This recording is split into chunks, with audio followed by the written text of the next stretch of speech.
It is the summer of 1943, the second summer of the war for Americans. The workers at the Douglas Airplane Plant at Palm Beach are enjoying a special company event out on the airfield apron. Everyone's awaiting the arrival of the star guest attraction as the band plays the top hit of the day. It is a bomber, a B-17 Flying Fortress in full battle camouflage. The crowds have come to see the first B-17 Flying Fortress to return to the United States from war-torn Europe, and to pay tribute to the bomber's crew as the pilot, Captain Bob Morgan, beats up the airfield, roaring over the heads of the crowd at well below regulation height.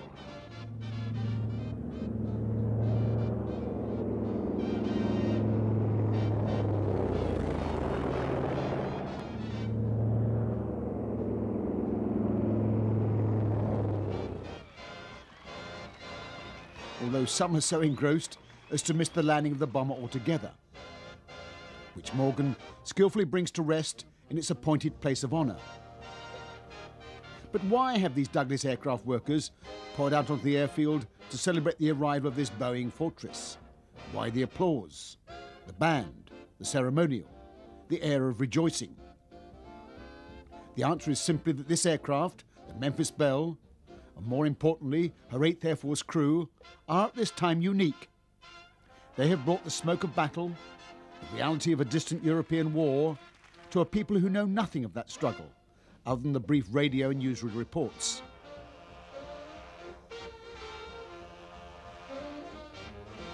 This lady has been to that war that now seems so far away.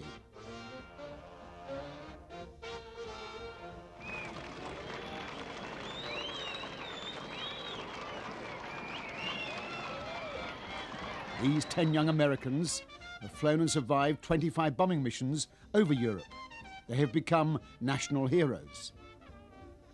But there's nothing that Bob Morgan, the captain, can say to this sunlit Californian audience to bring to life the reality of facing time and time again the exploding anti-aircraft shells and the attacking fighters to carry a bomb load to an enemy target. There's no way that he can begin to convey, on that idyllic Palm Beach summer's day, the gnawing fear, the rasping oxygen at 25,000 feet. The sheer physical strain of keeping a 30-ton bomber in the tight formation that was essential for their survival against the onslaught of German fighters. Fighters flown with skill and fierce determination against the American bomber formations. These air gunners, the fortress's only defense, opened fire on the attackers, young men fighting for their collective lives with 50 caliber machine guns, against the heavy 20mm cannon of the German Focke-Wulf 190 fighters. Once a fortress has been hit, it becomes a cripple. It falls out of the protective formation, and a fighter closes in for the kill.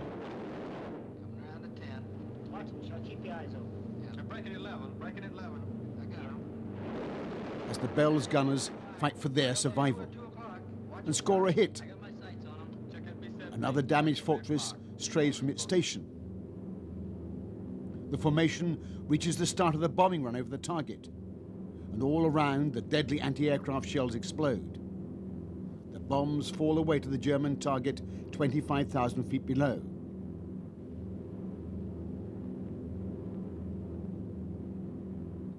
While yet another B-17 dies. B-17 out of control at 3 o'clock. Come on, you guys, get out of that plane. Bail out. Only a few parachutes emerge. But the crew of the Memphis Belle survived their 25th mission over enemy territory, the first of the mighty 8th Air Force to achieve that. Their tour of duty and danger is at an end. Safely back at base, Bob Morgan acknowledges the cheers of the ground crews. The waist gunners know they've faced the enemy fighters for the last time. Bombardier and co-pilot, happy men both, soon to be going home, going stateside, to Asheville, North Carolina, Fort Worth, Texas, to Green Bay, Wisconsin, Chicago, Spokane and Detroit. But first, Captain Bob Morgan pays tribute to the Memphis Belle, which has carried them safely time and time again through that hell over Europe.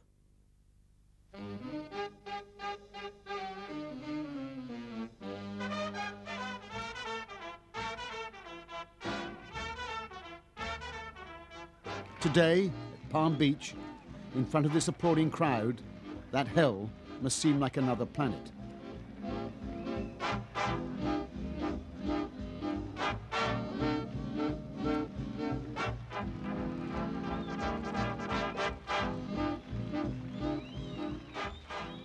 But the crowd surged forward with a curious reverence towards the Memphis Belle, which has become the symbol of that war.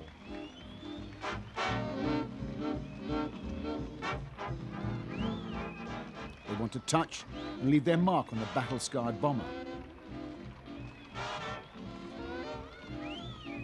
Eager hands scribbling, signing on any surface of the fortress.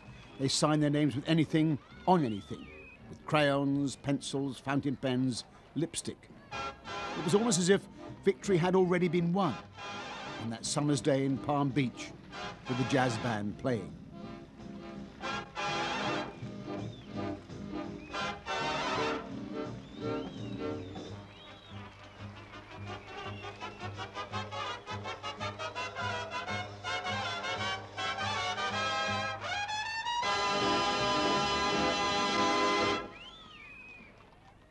But victory was in fact all too far away, indeed might never be won. The setting, an English farmyard, witnessing the slowly changing seasons, with the village church, little changed for centuries. But in May 1943, this was the gateway to a battlefront. It was Station 121 of the United States 8th Army Air Force.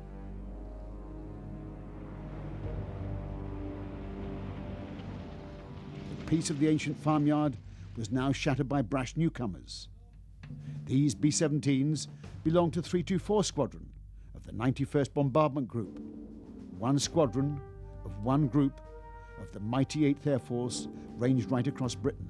The bombers are quiet at dispersal, only the ever-present distant running of aircraft engines to break into the quiet of the English countryside. But the quiet is wholly deceptive, for this is undoubtedly a battlefront. This meadow-fringed base on the edge of a village is the front line of the new war in the air.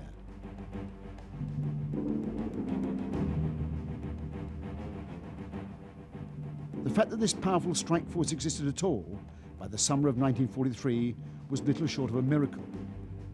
A little over a year earlier, when the cigar-chomping General Ira Eaker had been sent over to create the 8th Air Force, he had nothing.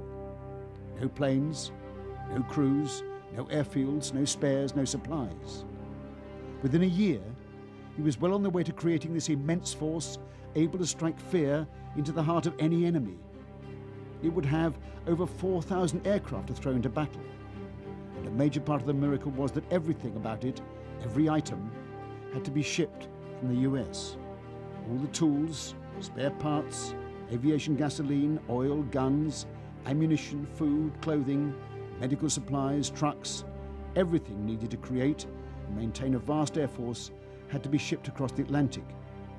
Every spanner, every nut and bolt, every last item.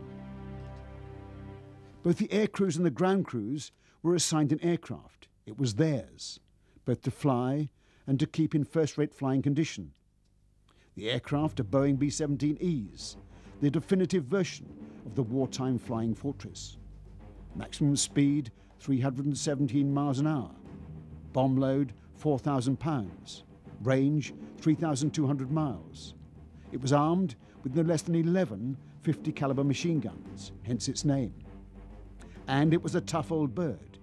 It could take a huge amount of punishment, and often did, and still stay in the air. It carried 2,000 gallons of aviation gasoline, and the fuel, like everything else, has been shipped at great risk across the Atlantic in tankers. Today, a raid is being prepared.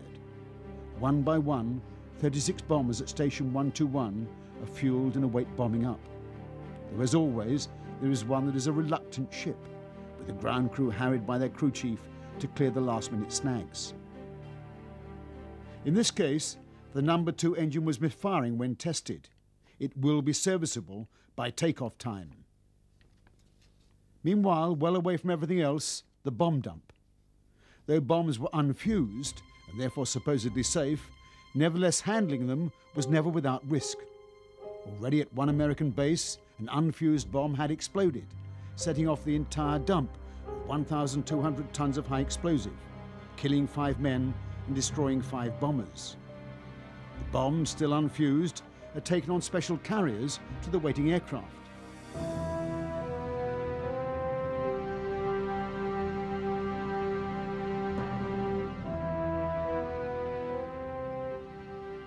Men may seem relaxed, but they know only too well how dangerous this job is. Indeed, in May 1943, at about the time this actual film was shot, at a nearby base there had been another accident. A 500-pound bomb exploded, setting off several more. 18 men died, 25 were injured, 4 B-17s were written off, and a further 11 badly damaged. These men must have known of that accident. They're fusing the same type of bomb as the one which exploded. The bombs were fitted with several different types of fuses. Some intended to delay the explosion of the bomb once it had been dropped, from an hour or so to several days, to cause maximum disruption at the target. The actual locking pin will only be removed by the armourer when the bomb has been secured in the aircraft's bomb bay. But even so, the bomb is now undoubtedly live, ready to be lifted into the waiting bomb bays.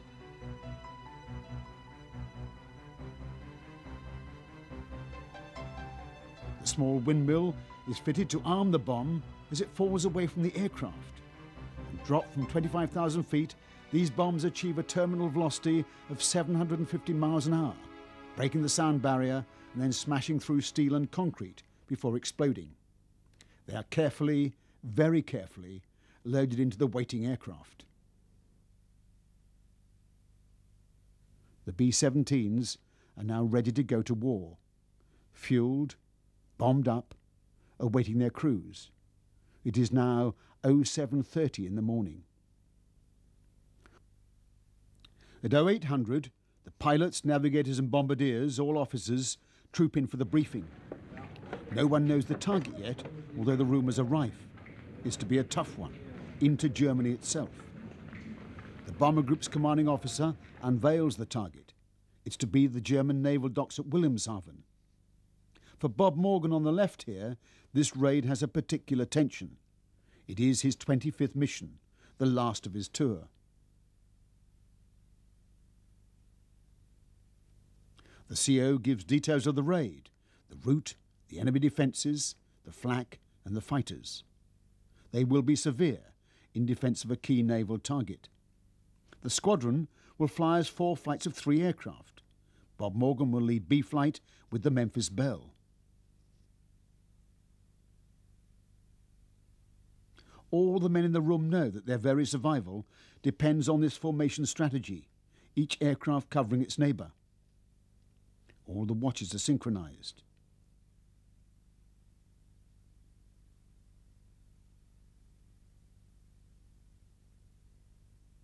These men also know full well that some will not make it back to the safety of this base.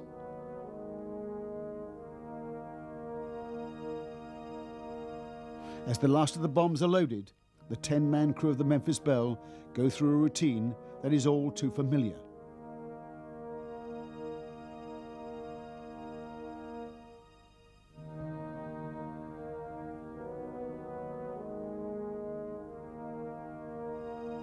Bob Morgan walks to his aircraft. He's wearing long RAF flying boots. They were much prized as they didn't come off if you had to bail out.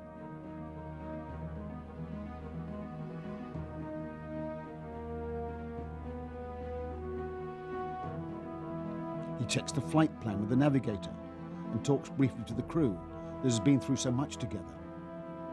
The gunners know the score. They know that flying by day into the swarms of enemy fighters is a tough business, and that knowledge has formed immensely strong bonds between these men. Each one of them knows that he depends upon the others to the ultimate degree. The least favoured crew position was undoubtedly in the ball turret. The gunners were cramped into these tiny turrets. But all the gunners had a tough job.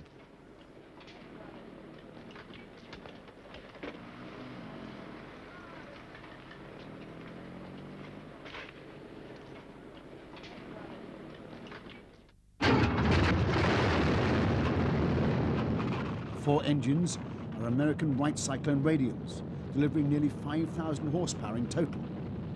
They have their problems, but they are tough and reliable. They can carry this 30-ton bird deep into Germany and back.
As the Memphis Belle climbs away over the neatly laid out English countryside, the elements of the bomber fleet begin to form up into their close formations, on which the whole of the US daylight bombing strategy stands or falls.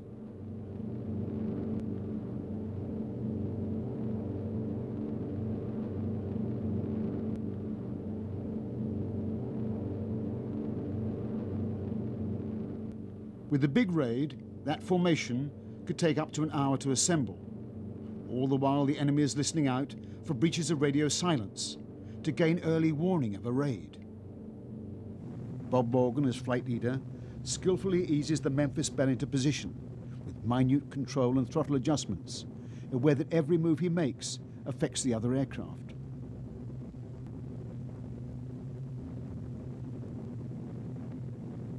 Formation flying calls for skill and concentration at any time. When it involved these big and heavily laden bombers, it brought a powerful additional pressure onto the pilots. Once formed up, the bombers climb away at 140 miles an hour, each plane burning aviation fuel at 400 gallons an hour, the big turbocharged engines working flat out. Higher and higher into the thinning air.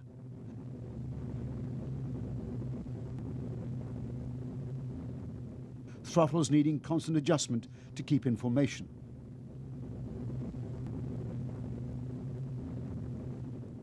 Co-pilot Jim Verinis watches the cylinder head temperatures and oil pressures on the hard-pressed air-cooled engines. Sergeant Bob Hansen copies a routine radio message from 8th Air Force headquarters. In the nose, the bombardier, Captain Vince Evans. Flight engineer Sergeant Harold Locke from Green Bay, Wisconsin, takes up his position manning the top turret, armed with twin 50 caliber machine guns.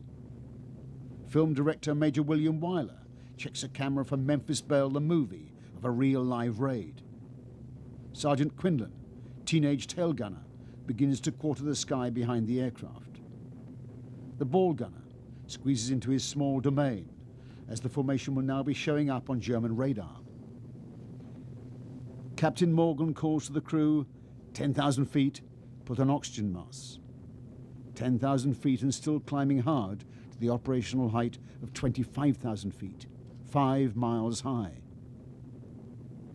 Captain Chuck Layton, the navigator, keeps the plot. The formation is heading for a point on the British East Coast, the point of departure for the target on Germany's Baltic coast. The whole plane vibrates and thunders with the noise of those engines. They're on track.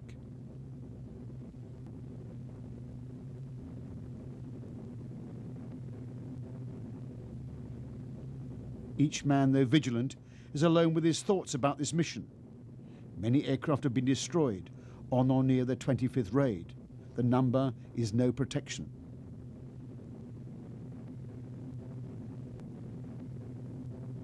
"20,000 feet and still climbing. All the aircraft are arranged to a careful plan, evolved by the 8th Air Force's brilliant tactician, Colonel Curtis LeMay. There was a high squadron and a low squadron, each stacked up to afford the heaviest fields of fire against the formation's deadliest threat, the fighters of the Luftwaffe, the German Air Force. To hold these formations called for constant alertness on the part of the pilots. For bombers to fly close was to risk collision. To drop out of formation was to risk being shot down.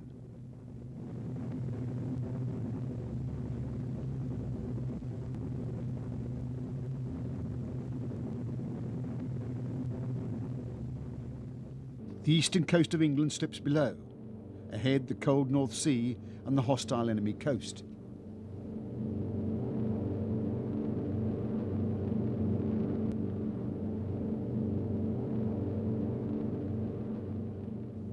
There's the low squadron in position.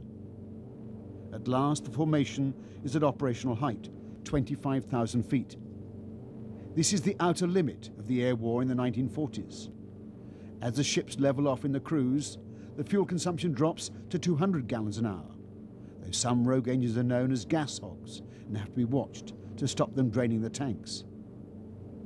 For all the crews in all the aircraft, this is the tension-filled no man's land between the departing friendly coastline and the approaching hostile attack zone.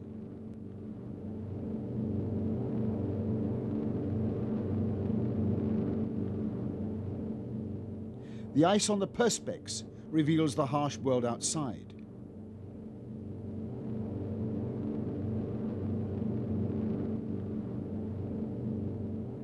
As they cross the enemy coast, the high squadron begins to create the dreaded contrails. Water vapor from the exhaust turning to a stream of ice crystals. On a clear day, it tells the enemy all he wants to know about the incoming bombers, their height, their direction, their number. Flying in broad daylight was bad enough. Having the aircraft's position signaled by the condensation trails could invite disaster.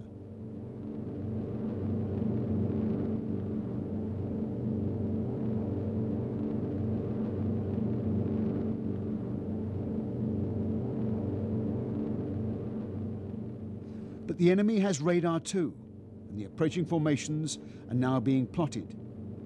This original 1943 graphic revealed the deception measures taken to keep the enemy guessing. The dummy raids were mounted to stop the enemy fighters concentrating on one raid. Here are his defenses. Airdromes, well dispersed. Each plane indicates a Staffo, or squadron of fighters. Heavy anti-aircraft, highly trained and accurate, all along the coast and defending his vital installations. Radar to warn him of our coming. Here is our plan to divide his defenses and weaken his opposition. At 13:30 hours, shortly after takeoff, 6 groups of planes will be heading toward the enemy coast from 6 directions. The Blue Force, 100 B-24 Liberator 4-engine bombers. The White Force, 300 B-17 Flying Fortresses. The Green Force, 300 B-17s with an escort of 6 squadrons of P-47 Thunderbolts.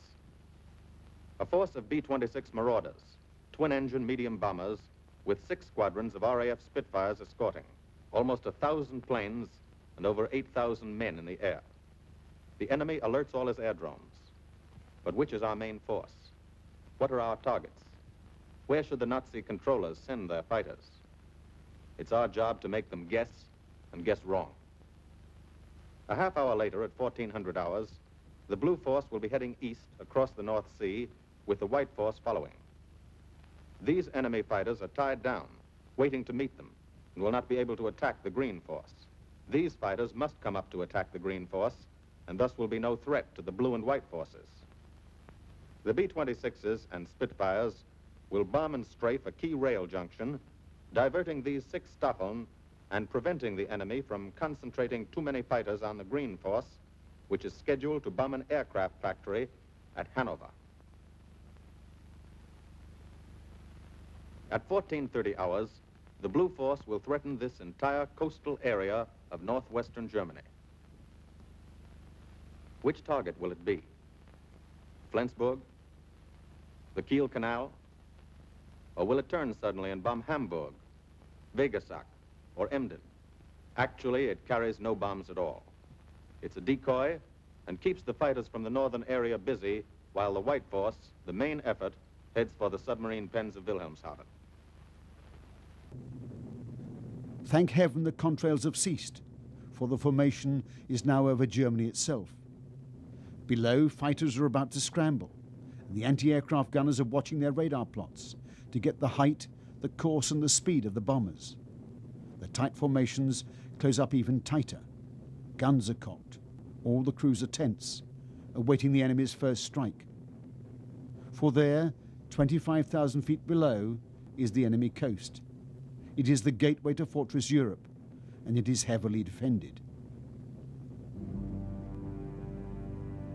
Bob Morgan, for all his youth and old hand, knows that they're entering the most critical and the most vulnerable phase of the entire mission. The bombers are at the initial point, the start of the bombing run to the target. The bombardier now effectively controls the aircraft to bring it directly over the target, the German naval base of Wilhelmshaven. The entire formation must hold its position straight and level from this point all the way to the target. They're sitting ducks.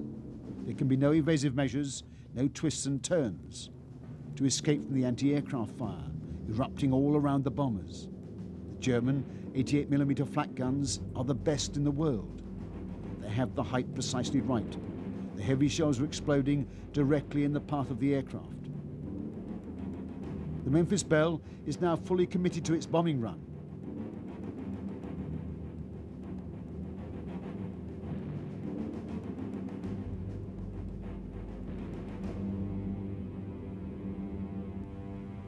On the ground, smoke pots are set off in an attempt to obscure the vital docks, but the ground wind is too light.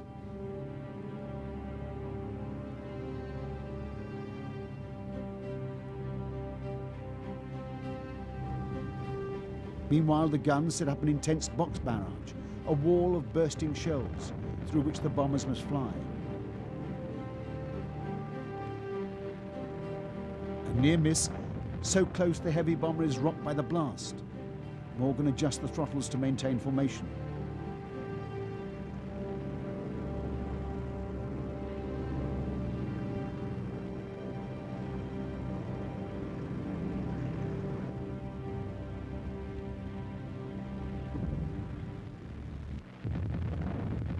Vince Evans, the bombardier, crouches over his sight, seemingly oblivious to the flak, intent on watching 2 pointers slowly coming together. But now the first fighters attack, even flying through their own flak, eager to get at the fat buses, as they called the B-17s. Vince Evans must ignore the battle. When he drops the Belle's bombs, all the flight will follow his lead. Another Focke-Wulf wheels into the attack. All filmed by an unknown cameraman, standing at an open hatch in a -20 degrees, 200-mile-an-hour wind, calmly shooting remarkable action shots. Like this Focke-Wulf 190, intent on killing him,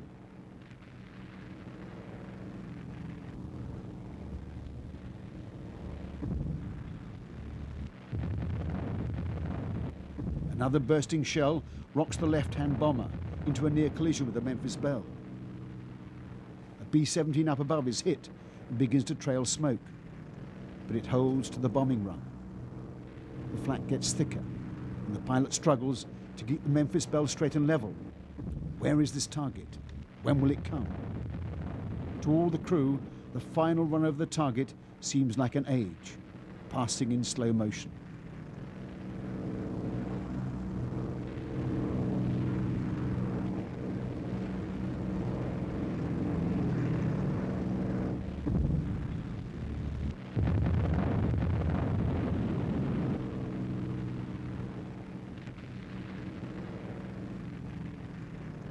Bombs gone. The formation follows.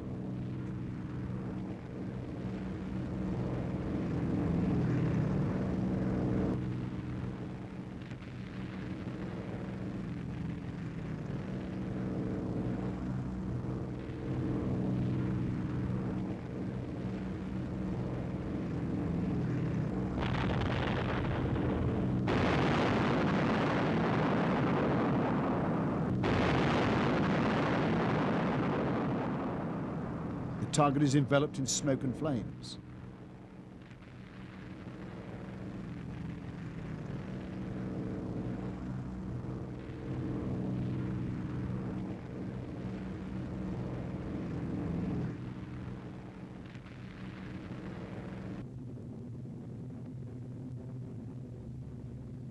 Sergeant Quinlan, the tail gunner, reports that the target is obscured by a pall of smoke.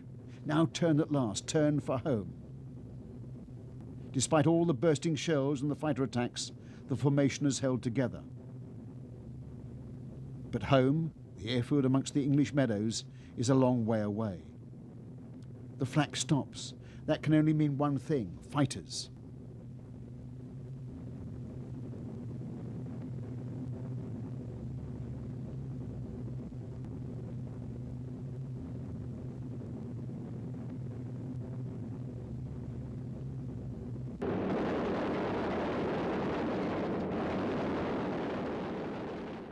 The top gunner opens fire, spent cartridge cases spilling out all around him. It is the waist gunners that have most of the action, as the fighters wheel in from the side, cannons blazing.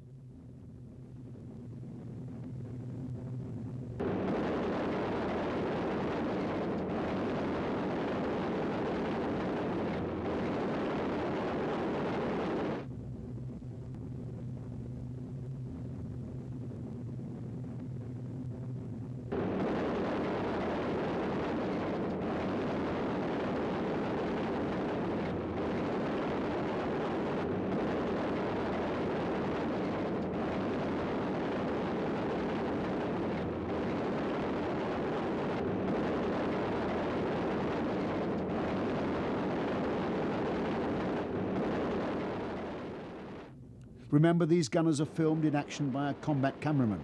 They're not Hollywood actors, but young Americans scared to death, fighting for their lives at 25,000 feet in an alien sky.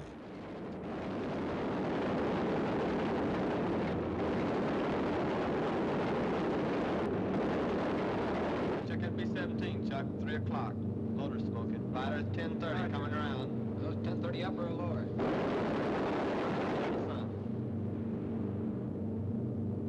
B-17 out of control at 3 o'clock.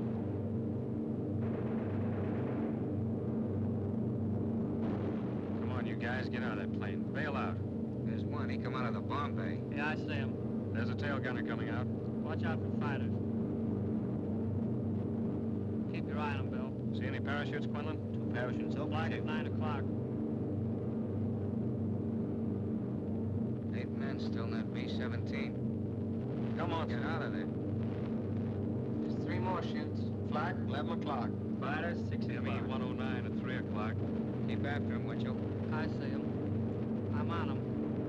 Come on, use me.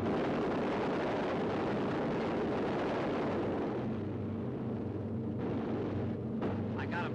Quinlan, confirm that fighter. He got him, Chief. Look, he's bailing out. Don't yell on that intercom. Fighters, 10 o'clock. Watch those 2 at 12, Ben. They're coming in. They're coming in, Scotty. Get that ball turret on him.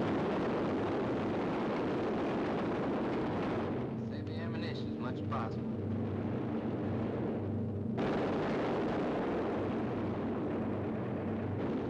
Watch that fighter coming in at 3 o'clock.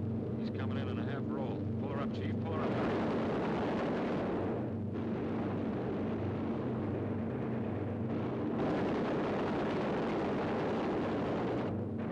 As the bombers near the coast, the formation, with wounded crews and tired pilots, has opened up. The fighters home in on the stragglers. Another crippled B-17. And cripples are doomed as they slide out of the protection of the formation. At last, the enemy coast. Only the North Sea now lies between the bombers and base. Now it's a case of nursing the engines and coaxing battle-damaged bombers home.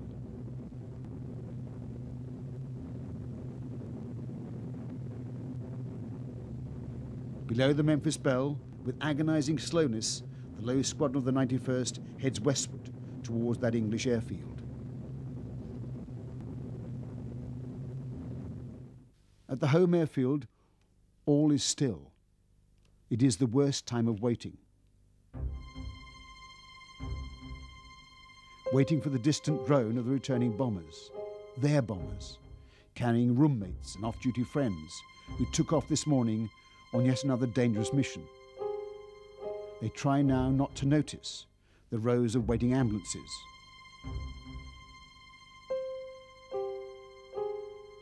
Time passes slowly as the ETA, the estimated time of arrival, approaches.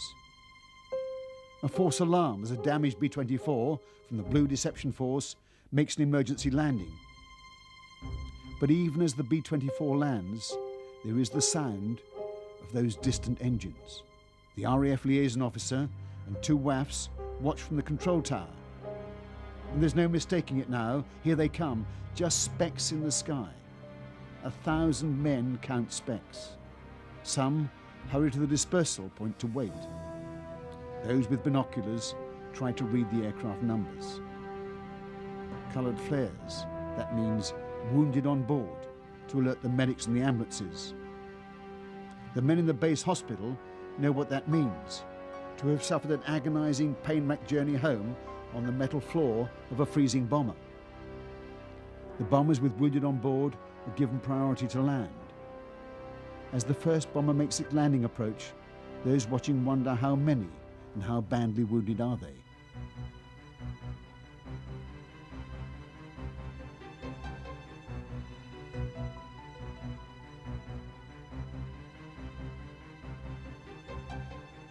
The bomber was hit by 20mm explosive cannon shells from a German fighter.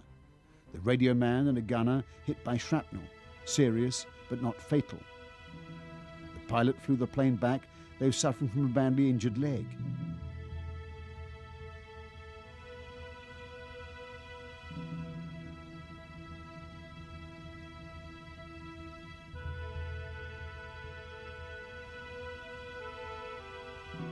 Some paid the ultimate price.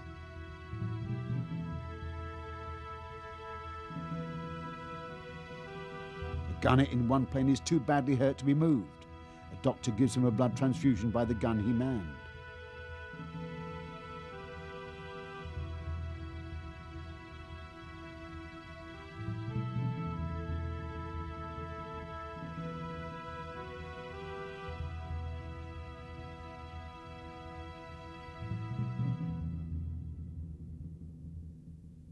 Six more B-17s returned to base.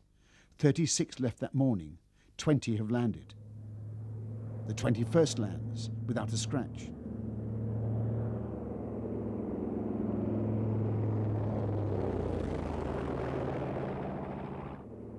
Desperate Journey lives up to her name, returning with a feathered prop on a dead No. 2 engine. Another plane makes it on 3.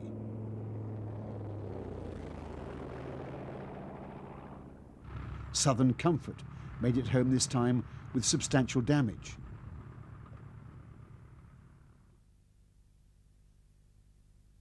This B-17 made it back with all her rudder missing. The pilot got an immediate DFC. The 26th to land, no damage at all. In the Bassingbourn control tower, They know that 2 more, short of fuel, have landed at RAF airfields. The tally is 28, returned out of that 36 that took off. Number 29 makes a poor landing. Both her pilots have been injured. Dame Satan was hit by an exploding shell that blew out oxygen cylinders and damaged the undercarriage. The damage inflicted by a German fighter's 20mm cannon shells is all too evident, but time and time again the B-17 demonstrated its ability to go on flying on a wing and a prayer.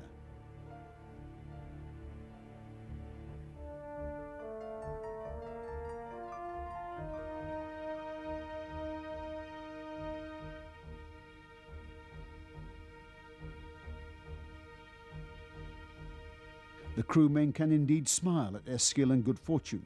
They've been through hell and returned to tell the tale.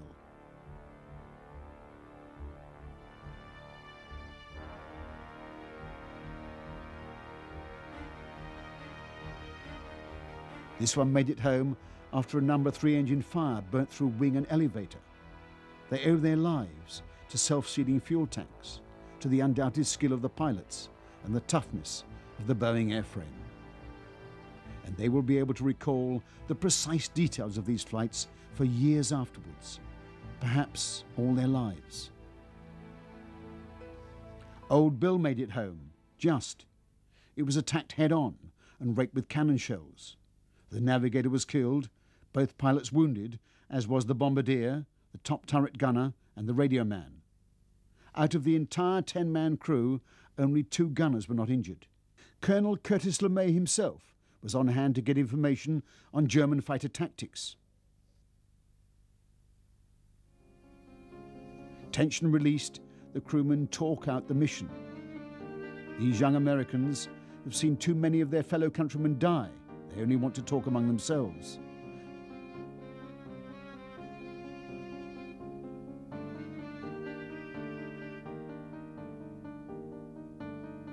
They don't welcome cameramen intruding on their shock and private grief.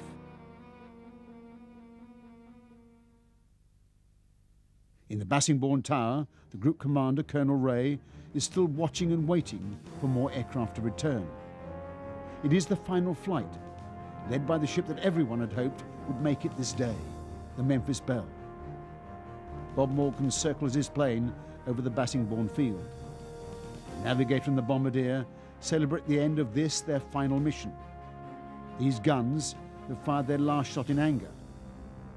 The gunners know that against all the odds, they too have survived unscathed.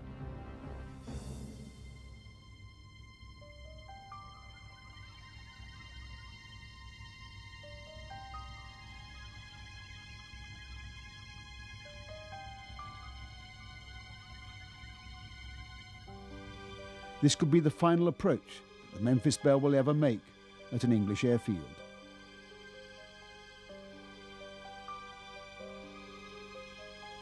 The Belle has landed.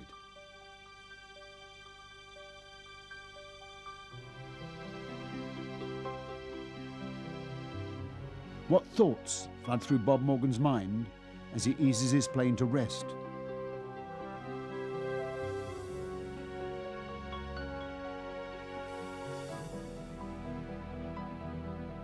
The relief, the sheer joy to have won through and be back at base is writ large on the faces of the crew.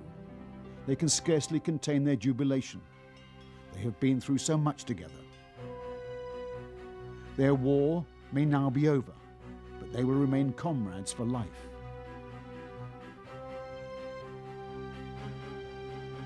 A few days after the final mission, Brigadier General Hayward Hansell from 8th Air Force Bomber Command decorated the crew of the Memphis Belle with a Distinguished Flying Cross.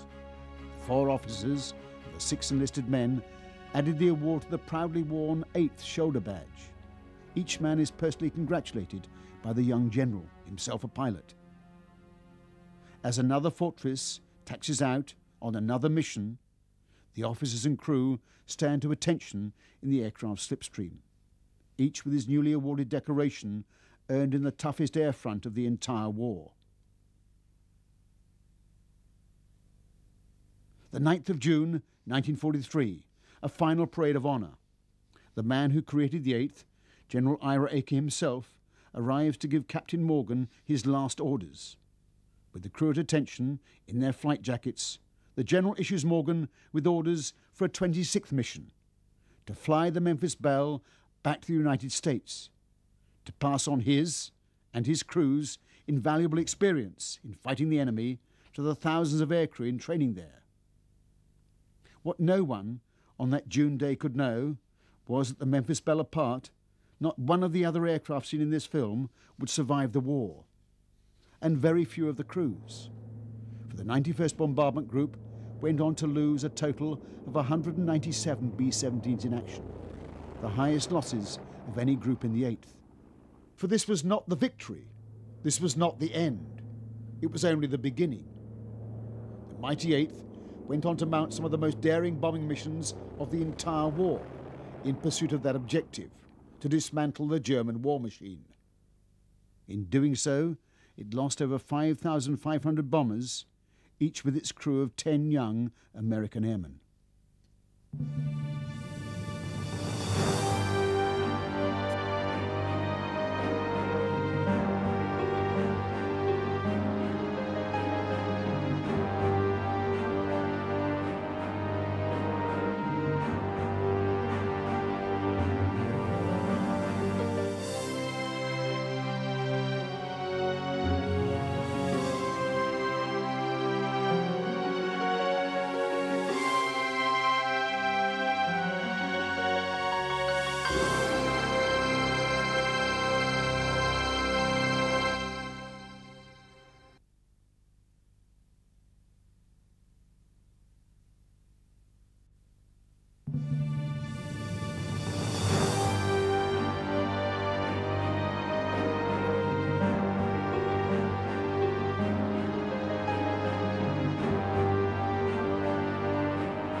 B-17 Fortresses of the American 8th Army Air Force fly high over occupied Europe towards their target.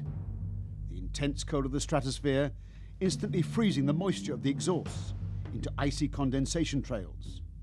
Beautiful on film, but to the wartime aircrews, they were the deadly telltale that betrayed the bomber formations to the waiting fighter aircraft. Your plane's 9 o'clock, coming around. Keep your eye on them, boy. Coming around to 10. Watch them, Chuck. Keep your eyes open. Yeah. They're breaking 11, breaking 11. I got them. I got those 2 at 2 o'clock. I got my sights on them. Check that B-17, Chuck. 3 o'clock. Loader smoking. B-17 out of control. B-17 spirals earthwards, its 10-man crew trapped within. Despite their punishing losses, the young aircrew, 3,000 miles from home, continue to fly on these perilous daylight missions into the enemy heartland.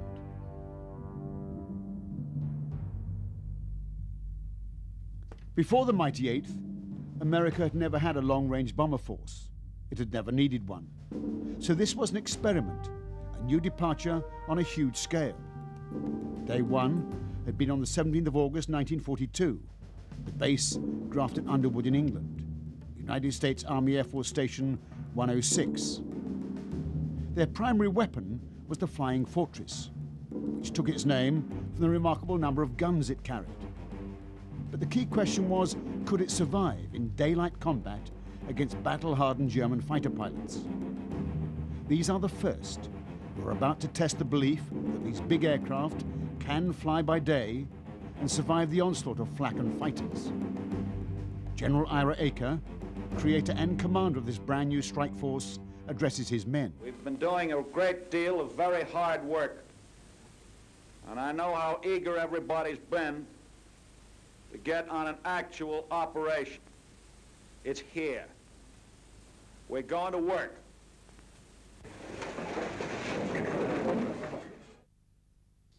And General Acre was no mere talking general. He flew on that historic first mission in Ship 23, appropriately named Yankee Doodle. The pilots do it the hard way.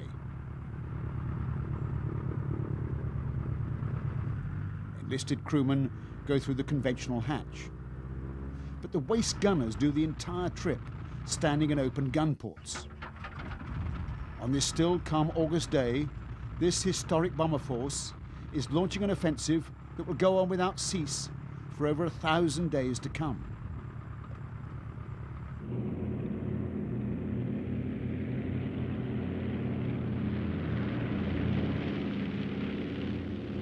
The bombers climb out over an English countryside, golden with the harvest, to wait for the remaining aircraft to lift off.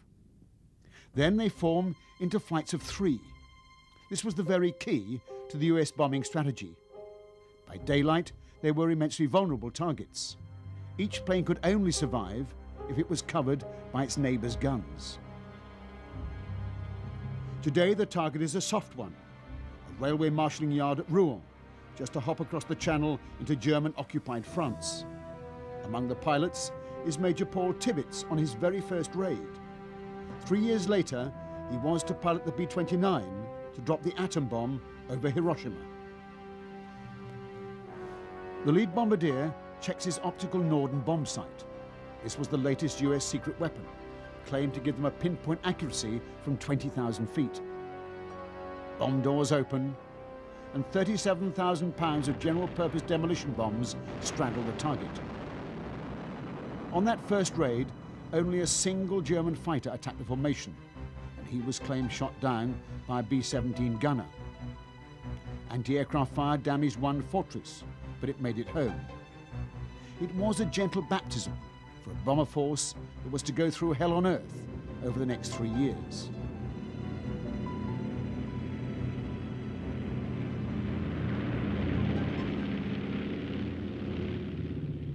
No doubt to the intense relief of his superior, General Spaatz, General Acre returned without a scratch. But the general, chomping on his cigar, knew only too well the mountain that had to be climbed.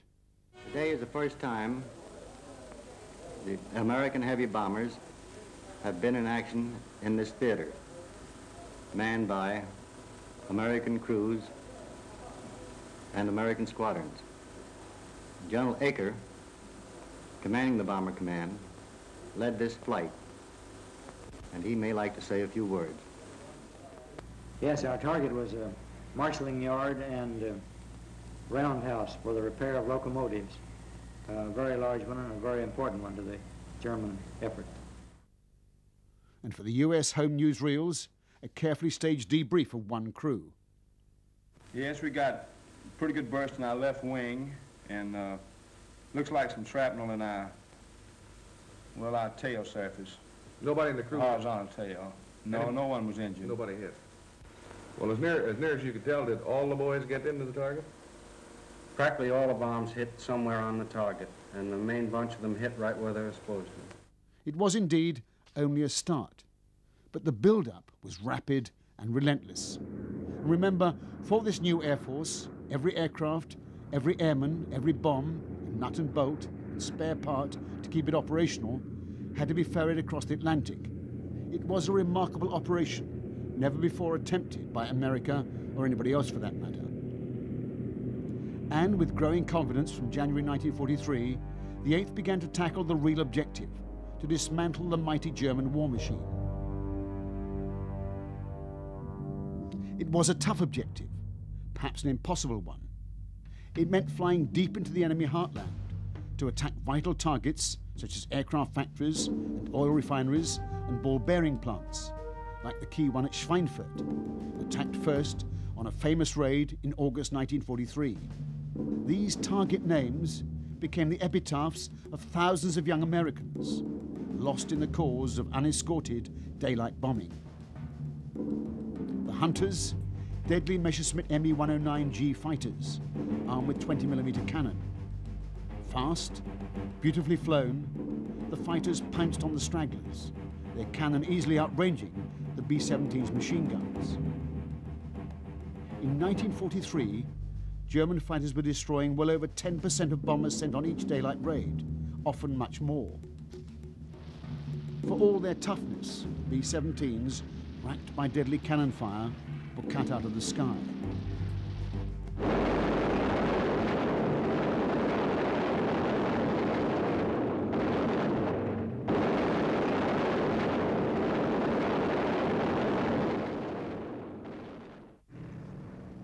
This was the best anti-aircraft gun of the entire war, the German 88.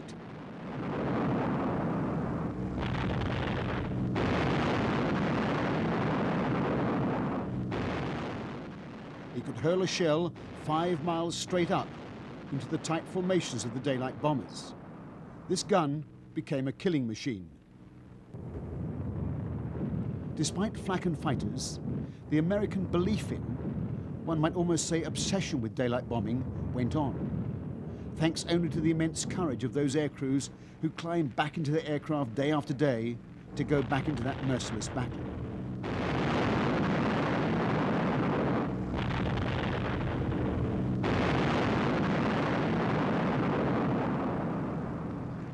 Any bomber which for any reason dropped back and left a defensive formation was pounced upon like a wounded animal. A single parachute opens. That means 9 men remain in the stricken fortress. German fighters, working in pairs, often attack both sides of a bomber. The fortress's gunners desperately try to bring their guns to bear on the attackers.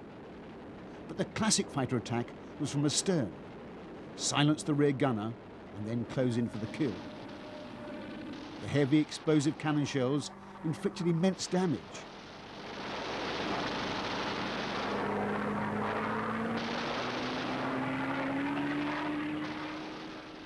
The best German fighter was the Focke-Wulf FW-190. It was actually called the Butcher Bird.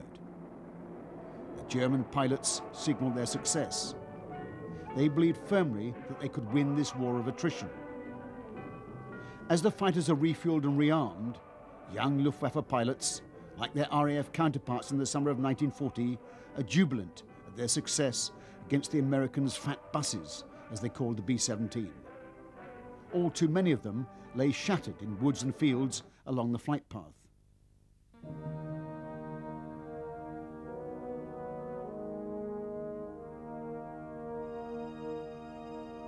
German fighter pilots often went to examine their kills before they were collected and taken to one of the huge dumps of crashed enemy bombers.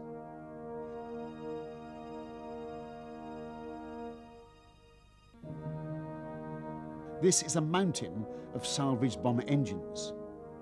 Nearby, the wreckage of fuselages and wings, mainly American. But ironically, there's also the lone skeleton of an RAF Wellington, a victim of an early British attempt at this strategy of daylight bombing. Early on in the war, the Vickers Wellington had been the mainstay of RAF's bombing offensive against Germany. At that time, the RAF also believed that modern bombers, with defensive guns, could defend themselves against fighter attack even in daylight raids. That was a strategy on which RAF crews were trained and briefed, that they could make effective attacks by day and survive. They were very quickly proved wrong. Despite the fact that the Wellington was for its time immensely strong, with reasonable speed and with twin 4.5 power operated gun turrets, it was totally inadequate to deal with attacks from skilled German fighters. It was a lesson we learned the hard way.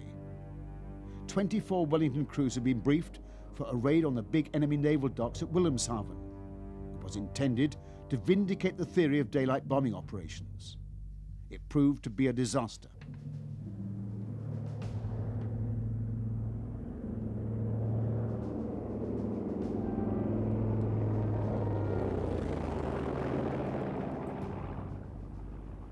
The bombers were immediately detected by radar and fighters were scrambled.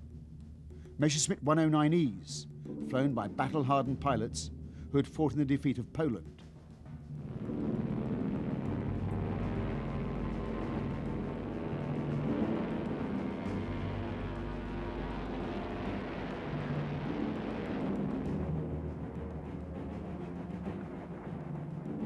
Directed by ground controllers, the fighters climbed towards their targets. They make visual contact and close in on the RAF bombers to make attacks from each side, well out of reach of the fore and aft gun turrets. Of the 24 Wellingtons, over half were badly damaged or totally destroyed. It was the end of RAF daylight bombing. From then on, the RAF bombed by night, as indeed the Germans had after their heavy daylight losses in the Battle of Britain.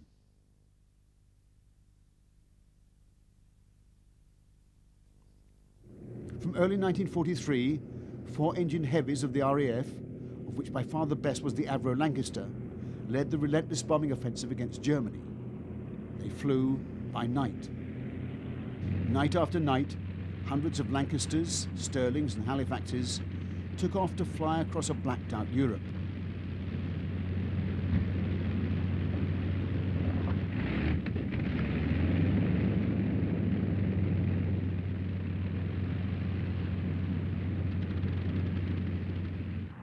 Was undoubtedly safer, if less accurate. To achieve greater accuracy, coloured flares were dropped by special Pathfinder bombers, equipped with electronic navigation aids to mark the target. But it was always accepted that with this area bombing philosophy, there would be widespread civilian casualties, collateral damage, as it's called today. Many RAF night targets would have been attacked by the US 8th Air Force that day, so it became round-the-clock bombing. The destruction was widespread and total. It was the pitiless philosophy of 20th century mechanized war, total war. The loss rate to the night bombers was much lower than by day, but despite that, the 8th Air Force decided to continue daylight operations with a demand for even tighter formations. They were devised by Colonel Curtis LeMay, known to his men as Iron Arse LeMay, and were designed to beat off the German fighters with concentrated firepower. But German fighters were far from intimidated. By the summer of 1943, they were inflicting terrifying losses on the 8th's new tighter formations. During 1 week in July, the 8th lost 100 bombers, 90 complete crews. No bomber force in the world could bear such losses. Many bombers only just made it home with an engine shot out. Many bombers brought back dead and wounded crewmen. The chances of completing a 25-mission tour unscathed seemed increasingly remote by the winter of 1943. Crew morale was at rock bottom. Clearly, the mighty 8th was losing the battle. The concept of daylight precision bombing, to which Spaatz and Acre were committed, hung in the balance.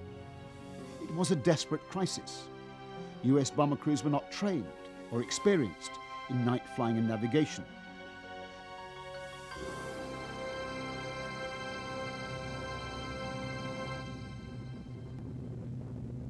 Nor was the aircraft, the B-17, designed or equipped with night operations in mind. The 8th Air Force was undoubtedly a remarkable achievement. Starting from scratch, it had become a major strike force. All that was in jeopardy. It's a story which had its beginnings way back at Boeing Field in Seattle. The prototype Type 299 was a private venture bomber by Boeing's. It was an unlikely venture. The US simply didn't have any enemies within range, and the Navy was responsible for offshore operations. But the Army eventually won a bitter struggle with the Navy, and the B-17 project went ahead, and it soon made the newsreels. Flying fortresses of the Army, 22-ton monsters, each of which carries a bomb load of 2,500 pounds. Each is driven by 5,000 horsepower and has a radius of 3,500 miles.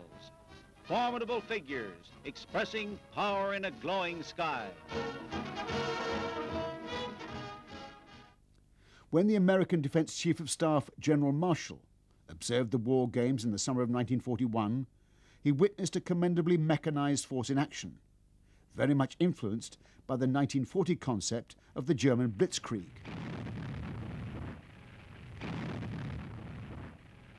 Armour and artillery with close support air cover.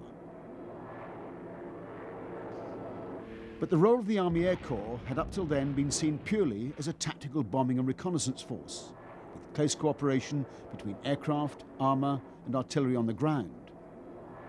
Though the Douglas A-24 dive bombers had nothing like the numbing power of the screaming German Stukas, which had blasted through Poland and France in 1940. In fact, the A-24 saw little active service with the Army, unlike this early sighting of the GP, or General Purpose Vehicle, or Jeep, which saw plenty. In March 1941, with Pearl Harbor 9 months away, President Roosevelt signed the powerful Lend-Lease Bill, which enabled the ostensibly neutral United States to supply Britain with badly needed weapons, including, as contemporary newsreels declared, military aircraft. More bombers for Britain. With the President's plea spurring the aviation industry, the Lockheed plant goes all out in production of Hudson bombers for the RAF. Wings the British Lion wants and is getting special delivery.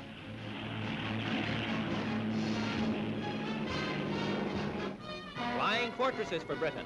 Some were reported to have taken off only minutes after the President signed the Lend-Lease Bill. This is a story that hasn't been told before. The RAF took 20 early B-17s and basically tested them in real combat over Europe and found them wanting. Flying at over 30,000 feet in the damp European air, instead of the dry bombing ranges in Arizona, everything froze solid. Guns, control surfaces, vital instruments. When they flew lower, these early B-17s with no rear gunners were easy meat for German fighters. Boeing went back to the drawing board to develop the design and improve its fighting capability. Meanwhile, Douglas had produced a prototype of the rival B-19, called the Super Bomber.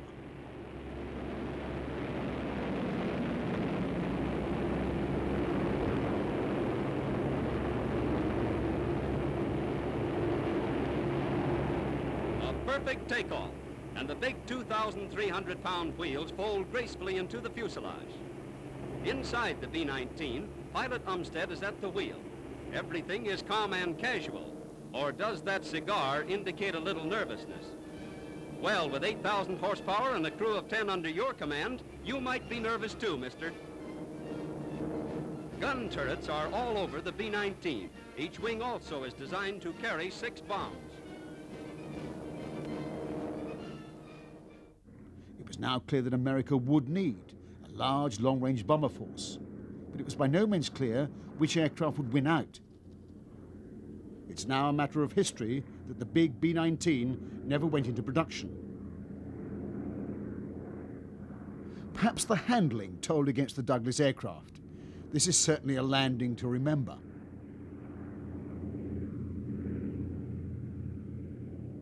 But whatever the reason, the B-19 was ditched, and in the late summer of 1941, when America was being forced to look both ways, east towards an embattled Europe, and west towards an increasingly belligerent Japan, a flight of brand new B-17s flew out across the Pacific to Hickam Field, Hawaii.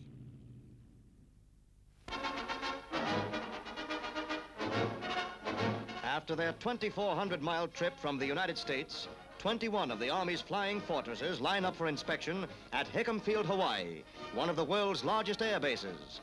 The huge Boeing B-17Ds are of the latest type, 5th of the Flying Fortress model.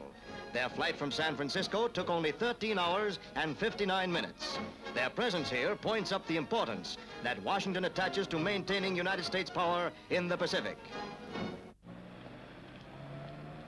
It was the signal for a massive program of rearming. Thousands of new aircraft would need tens of thousands of new aircrew. Since 1940, American flying schools had been training pilots for the RAF. Now tens of thousands of young Americans were volunteering for pilot training. Nothing remotely like it had happened before in American history. The vast training machine began to churn out aircrew to go to war in the skies over Europe and over the Pacific.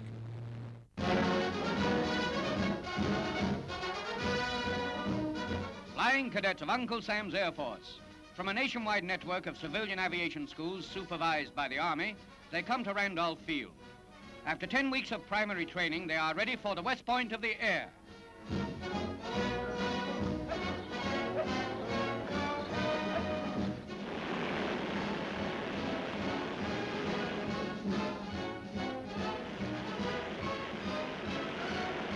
Randolph Field for the basic course, nearby Kelly Field for advanced students, combine to form the nerve center of America's Air Force training program.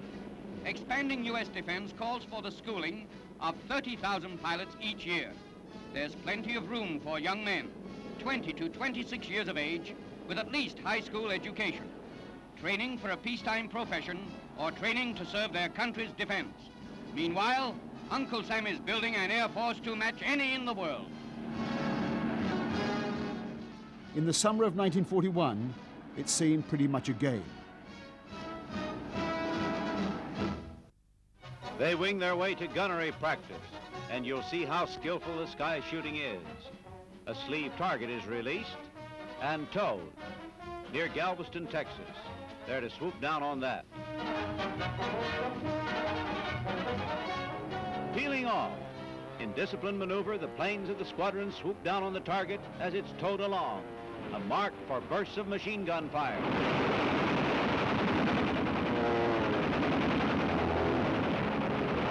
Like long experienced veterans of the Army Air Corps, yet they're Tensaw National Guard aviators in training. They've learned the acrobatic art of air battle, how to shoot down a hostile warplane.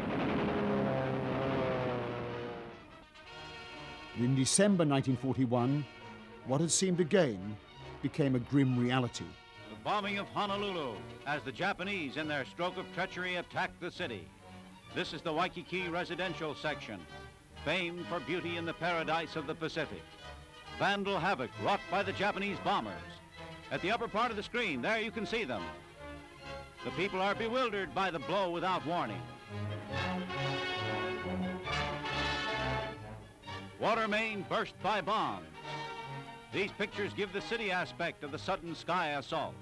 The military phase, the damage at Pearl Harbor, cannot be shown, according to the principle of not revealing information that might be useful to the enemy.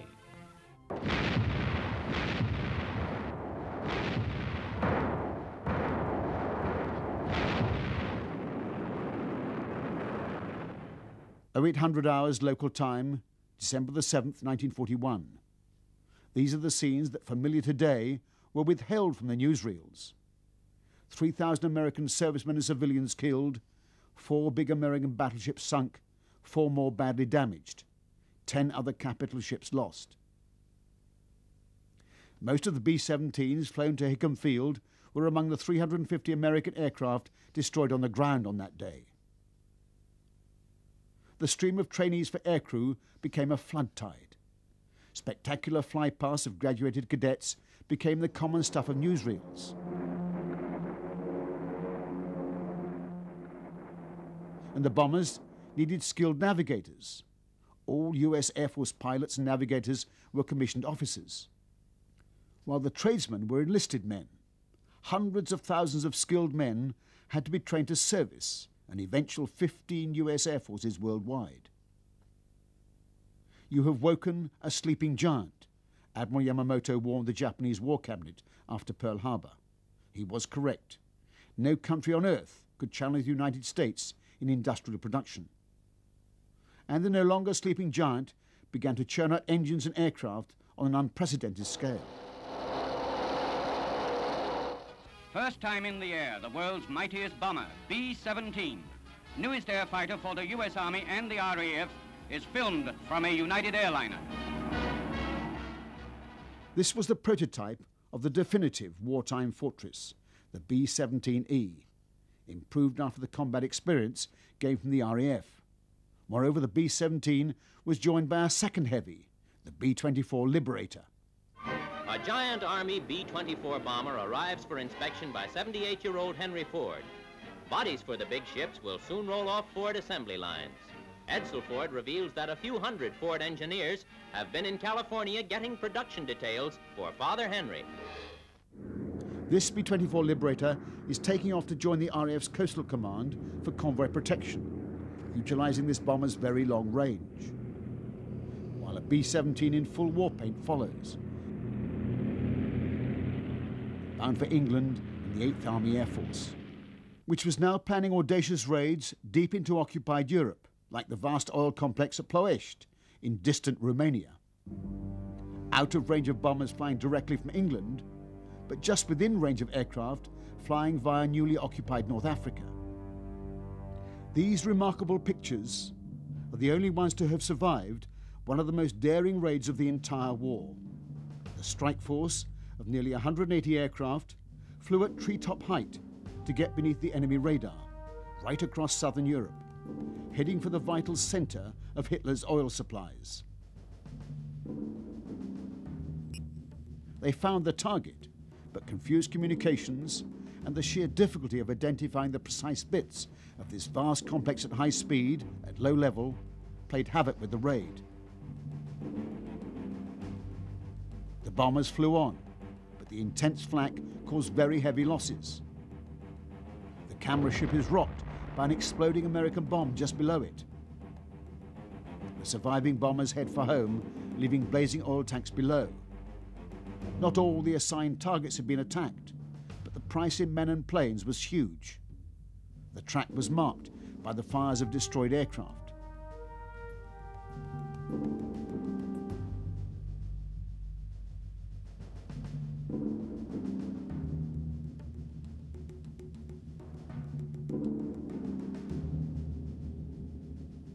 German films record the post-raid damage. Some parts of the refinery were very severely damaged.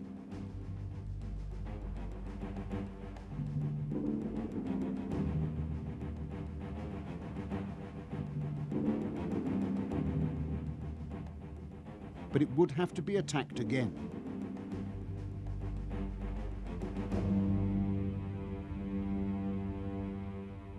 To the Germans came the realization that no target in their fortress Europe was immune from daylight attack by the Allied bomber fleets. But for the 8th Air Force, the losses were awesome. 52 of the attacking force did not return. 520 aircrew killed or missing on just one raid.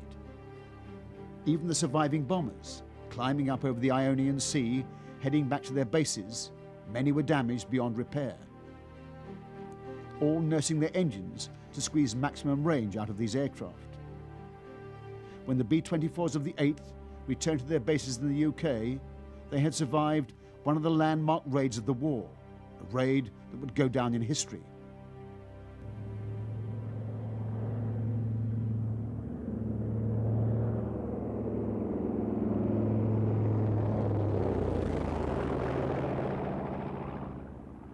But it was a bittersweet occasion. No fewer than 30 of the mighty 8's aircraft failed to make it. No less than 5 aircrew won Congressional Medals of Honor, the highest American military decoration, 2 posthumously. The leader of the 8th Air Force Group on this audacious raid, Colonel Leon Johnson, receives his Medal of Honor. It was the highest number of awards granted to any mission during World War II.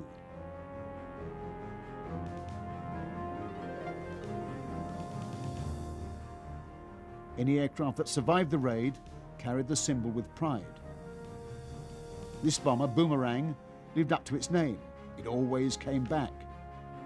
The crew had a lot to celebrate. They had become members of what was called the Lucky Bastards Club, crews that had completed a full 25-mission operational tour. Boomerang's crew get the full treatment with a special cake to celebrate their good fortune. A short speech of thanks to the ground crews and those who helped to keep the ship airborne, on whom every aircrew depended for their lives. Lucky bastards were indeed lucky. They had bucked the lengthening odds against surviving a complete tour in the winter of 1943.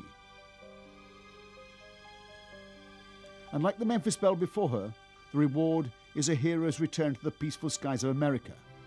No more flak, no more cannon shells. The 4 engines fire into life, and the battered veteran enters the Hardwick runway for her final mission.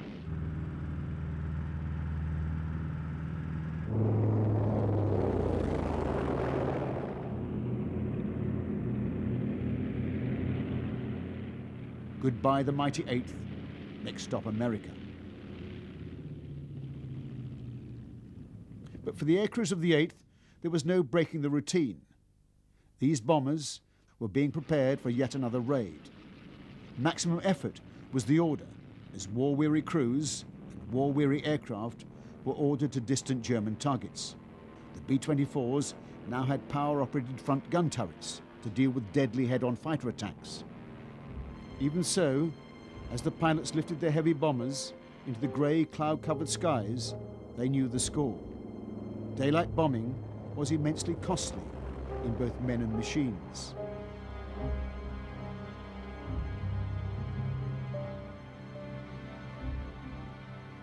During a second raid on the vital ball bearing plant at Schweinfurt, losses were so severe that all operations were suspended to allow depleted groups to be reformed. Despite the immense bravery and dedication of the American aircrews, daylight bombing against the fighters of the Luftwaffe hung in the balance.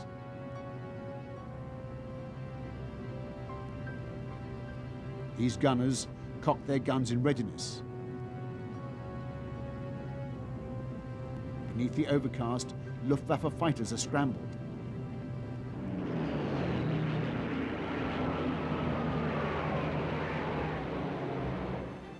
On the seemingly endless approach to the target, the bombers have to fly straight and level.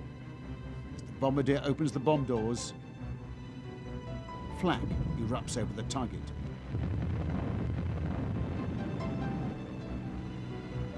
Fighters making a beam attack. Gunners desperately defend, waiting for the call, bombs away.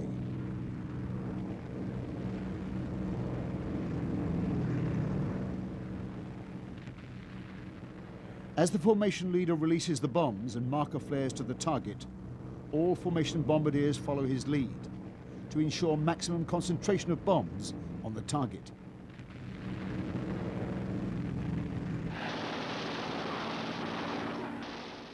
But the daring German fighters swoop in to attack the bombers with undiminished ferocity, right over the target with their deadly 20mm cannon.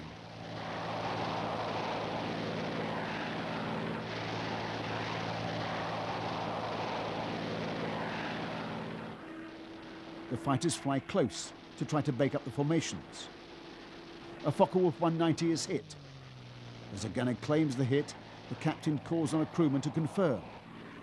No doubt about that one, the pilot is bailed out.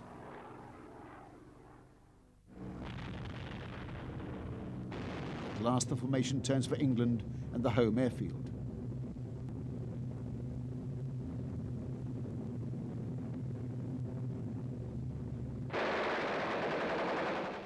Another fighter hit. It arcs down through the formation.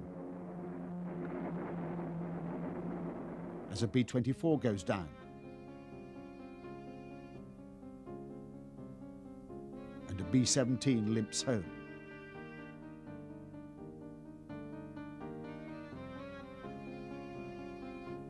Many bombers land with dead and injured crews, with aircraft that are beyond repair.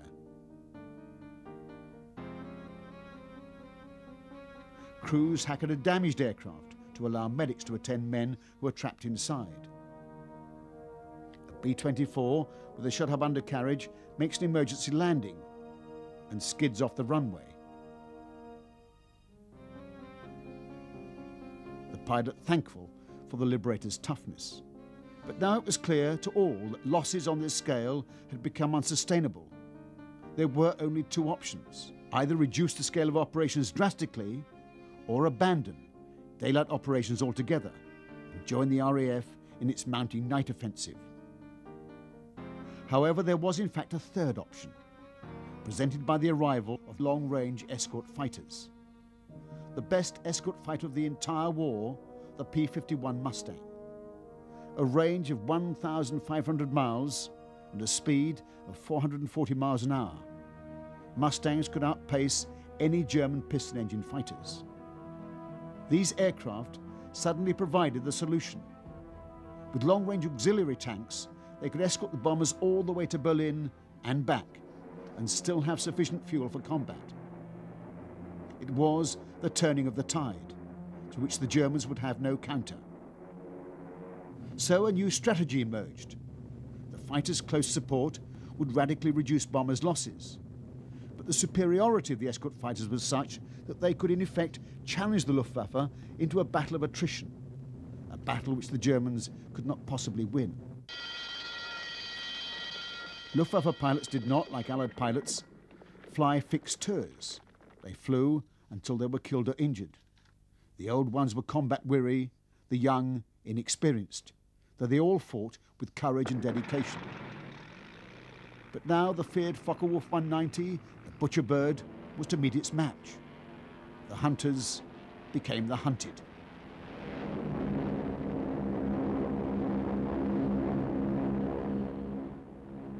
8th Air Force fighter pilots, flying well above the bomber formations, waited up-sun for the climbing German attackers. Outflown and outgunned, the German fighters were drawn again and again into some of the greatest air battles ever fought or likely to be fought.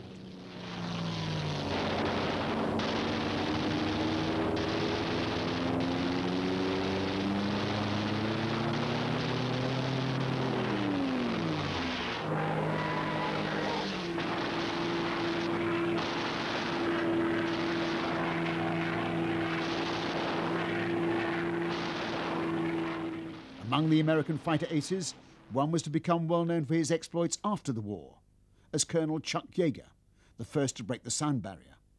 There were many other aces, forcing the German fighters out of the conflict.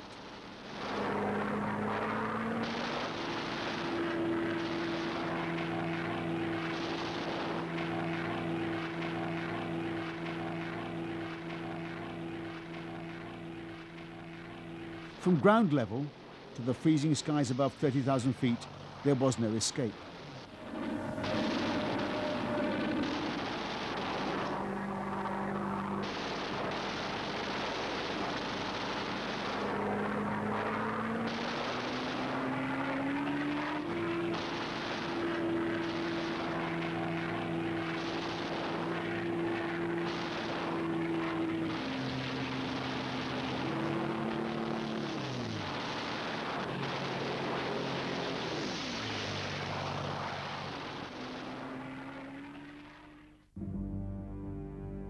There were still bomber losses.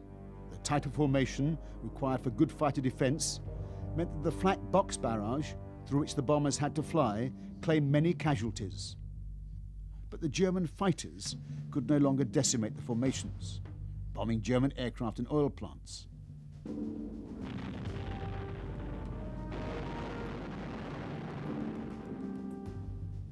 By mid-1944, any plant supplying the German Air Force was targeted. Aero engine and airframe factories were bombed to destruction. Synthetic oil plants, making vital aircraft fuel, were hit. Bombers flattened Ploiești, completing the attack begun by the 8th in 1943.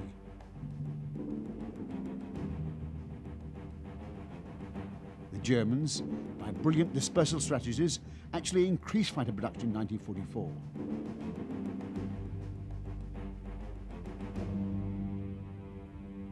But there was little fuel to fly them with, or to train replacement pilots. But the Germans still had some remarkable surprises in their arsenal. Die ewige Forderung des Krieges und der Fliegerei. Schneller, höher, stärker.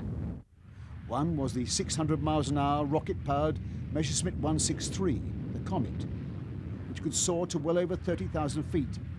Then, its fuel exhausted, it was intended to turn and engage the bomber fleets in a high-speed dive.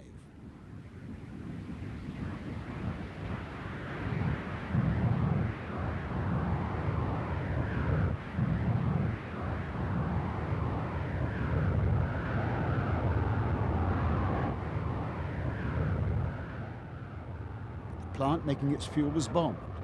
163 was grounded.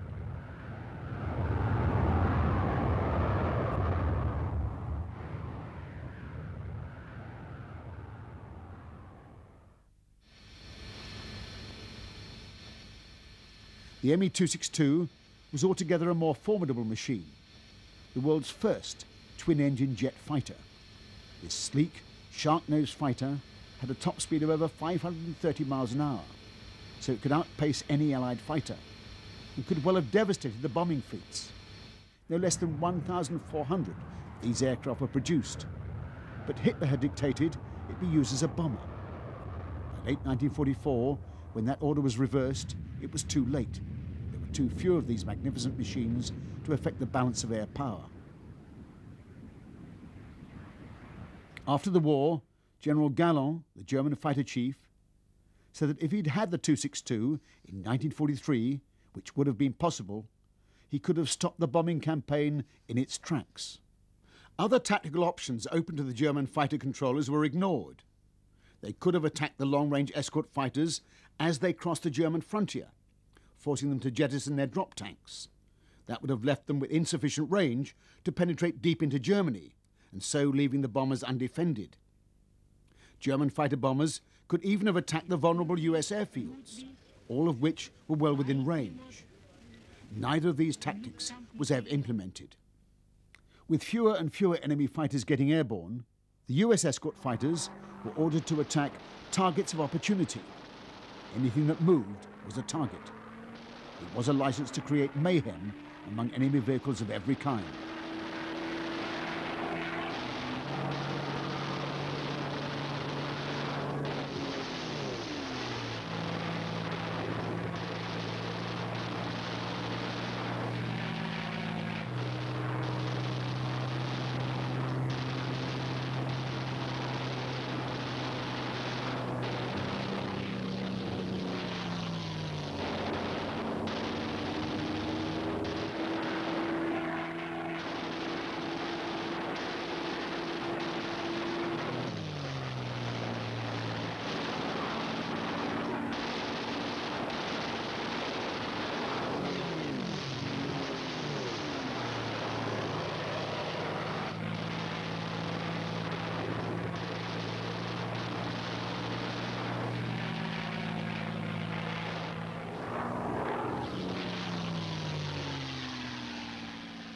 As D-Day approached, the mighty 8th became a major tactical support force.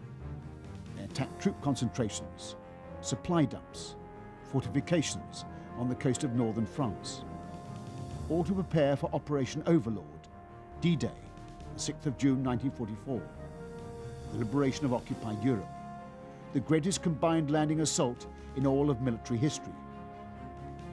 Medium Mitchell bombers of the Tactical Air Force attacked with little fighter opposition, thanks to the 8th's massive daylight offensive against the enemy infrastructure. The results of the ground battles were dependent on air superiority, which the Allies had achieved. German armour was devastated from the air. By February of 1945, the Allies had reached the Rhine. In close support, bombers of the 8th dropped supplies for the paratroops on the ground, going in against intense fire from German defences. The massive force of airborne troops in gliders were towed directly from the English bases into their assault landing zones. A highly symbolic moment. A lone B-24 bomber of the 8th crosses the Rhine unopposed, followed by others attacking German targets right up to the end of the European War. A flight of bombers of the 8th peels off after their final mission over mainland Europe. The European War was over. The English countryside, which had become so familiar a refuge to American crews, was, after 6 years of war, at peace. In Germany, the destruction wrought by the bombing armadas was, in the words of the English historian A.J.P. Taylor, on a scale that would have appalled Attila. Total war had laid waste countless cities.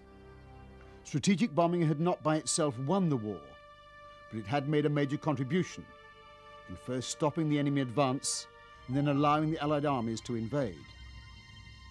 When the 8th was stood down in July 1945, it had flown nearly 11,000 missions. It was a mighty air force of over 4,000 heavy bombers, not to mention its fighter wings. It had achieved the objective of dismantling the German war machine. But the price had been colossal. 5,500 bombers destroyed, over 55,000 young men had given their lives. The 6th of August, 1945. The atom bomb is detonated over Hiroshima from a B-29 bomber flown by Colonel Tibbett, who had flown on the 8th's very first raid. The beginning and the end of American bombing in World War II.